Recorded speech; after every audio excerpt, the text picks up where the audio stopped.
అన్నపూర్ణే సదాపూర్ణే శంకర సర్వమైన శుభాలని అందించడానికి తనని తాను ప్రాణంగా మార్చుకుంది విశ్వనాథుడి ప్రాణవల్లభే. అయితే ఈ ప్రాణం వల్ల ఏమొస్తుంది? ప్రాణం వల్ల మనస్సు వస్తుంది. మనకి పంచభూతాల్లో మొట్టమొదటిది అన్నమయం. అందుకని అన్నపూర్ణే సదాపూర్ణే అనే ప్రయోగం చేశారు. రెండోది ప్రాణం. శంకర ప్రాణవల్లభే ప్రాణ ప్రయోగం చేశారు శంకరాచార్యులు. మూడోది ఏం చెప్తున్నాను? జ్ఞాన వైరాగ్య సిద్ధి వస్తుంది. జ్ఞానము వైరాగ్యము ఏమిటి? మనస్సు కావాలి. మనకు 5 కోశాలు. ఏమిటి 5 కోశాలు? అన్నమయ, ప్రాణమయ, మనోమయ, విజ్ఞానమయ, ఆనందమయ కోశాలు. ఇక్కడ ప్రయోగంలో చూడండి ఆయన అన్నపూర్ణే సదాపూర్ణే శంకర ప్రాణవల్లభే జ్ఞాన వైరాగ్య సిద్ధ్యర్థం. జ్ఞానము వైరాగ్యం ఇవి రెండు ఏమిటి? జ్ఞానము అనేటటువంటిది మనస్సుకి సంబంధించింది. మనస్సు లేదు గాఢనిద్రలో ఉన్నాం, ఏం జ్ఞానం ఉంది? కాబట్టి జ్ఞాన మనం అన్నం తింటే మన మనస్సు ఏర్పడుతుంది. అన్నం తినలేదు అనుకోండి, మనస్సు లేదు. ఇవాళ గోపూజ చేసుకున్నాం. అన్నము మనస్సుకి కారణము. ఎలా? మనస్సుకి తిండికి సంబంధం ఏమిటండి అంటే, ఎవడో మందు తాగాడు. మందు తాగితే ఏమైందమ్మా? వాడు ఇష్టం వచ్చినట్టుగా మాట్లాడుతున్నాడు, ఇష్టం వచ్చినట్టు వ్యవహారం చేస్తున్నాడు మందు తాగిన వాడు. కారణం ఆ మందు అనబడే బయట ఆహారము వాడి మనస్సు మీద తక్షణమే పని చూపిస్తోంది.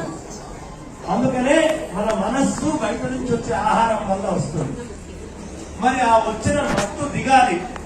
మత్తు దిగాలంటే ఏం చేస్తామమ్మా? అన్ని ఆవు పాలు కాచి తోడు పెట్టి పెరుగు చేసి మజ్జిగ తాగించి ఆ మజ్జిగ వాటి నోట్లో పోసామనుకోండి, ఏమైతుంది? తాగిన మందంతా దిగుతోందా దిగట్లేదా? దిగుతోంది కదా. అంటే మందు తమో గుణంతో మనస్సు మీద ఎంత పనిచేస్తోందో. మనం ఇప్పుడు గోపూజ చేసుకున్నాం. ఆ గోవు యొక్క మజ్జిగ తక్రము అద్భుతంగా మనస్సు మీద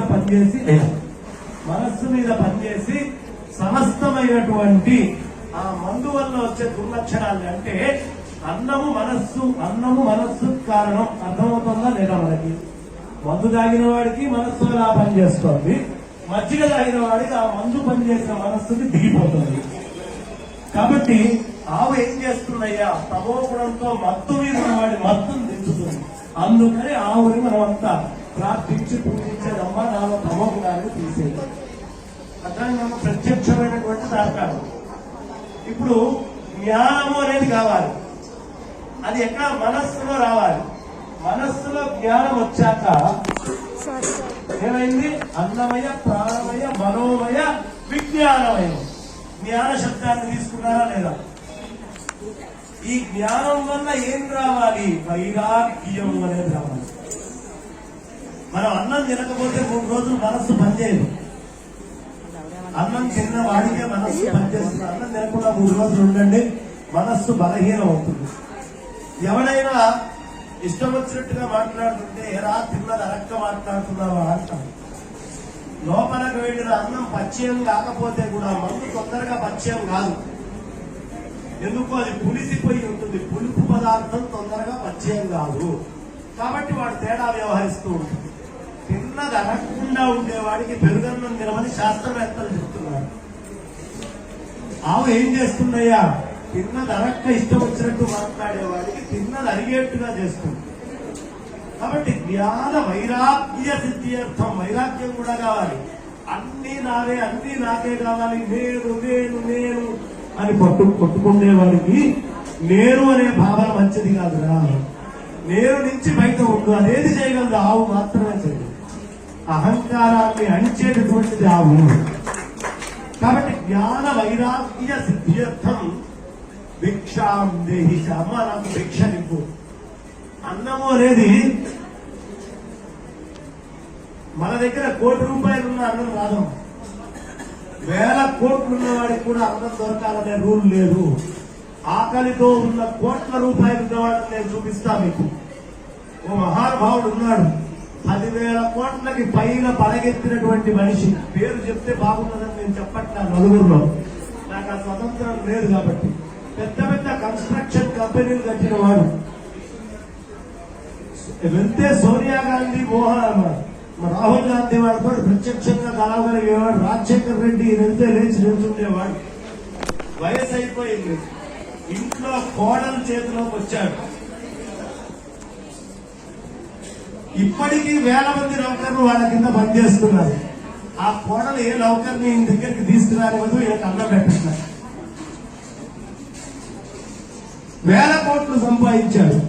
కాబట్టి అన్ని వేల కోట్లు ఆయన సంపాదించిన ఇంట్లో కోడలు నన్ను అప్పుడు అవమానించావు, ఇప్పుడు ఏడు అని ఇంట్లో అన్నం పెట్టకుండా వృద్ధాప్యం వస్తే కూర్చోబెడుతోంది.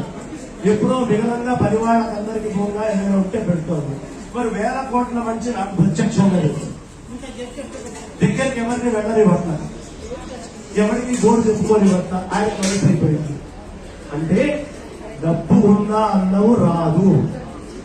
ఒరిస్సాలో పెద్ద ఫ్లెక్స్ వచ్చినాయి, వాడికి వేల కోట్లు ఉన్నాయి, రూమ్ లో కూర్చున్నాడు.